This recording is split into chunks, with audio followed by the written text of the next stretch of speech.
பலவீனம் வந்தாலும், எவ்வளவு போராட்டம் வந்தாலும், எவ்வளவு பிரச்சனை வந்தாலும், கர்த்தரை துதிக்கும் பொழுது, கர்த்தரை கீர்த்தனம் பண்ணும் பொழுது, அவர் தம்முடைய வாக்குத்தத்தங்களை நமக்கு நிறைவேற்றுகிறவராய் இருக்கிறார்.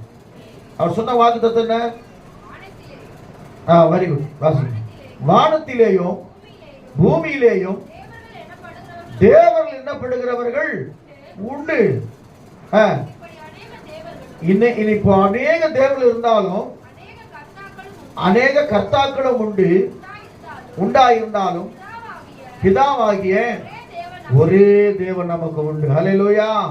அடுத்து சொல்றார் பவுல், அவராலே சகலமும் உண்டாயிற்று, அவருக்கென்று நாமும் உண்டாயிருக்கிறோம். அடுத்த வசனம், இயேசு கிறிஸ்து என்னும் ஒரே கர்த்தர் நமக்கு உண்டு, அவர் மூலமாய் சகலமும் உண்டாயிருக்கிறது.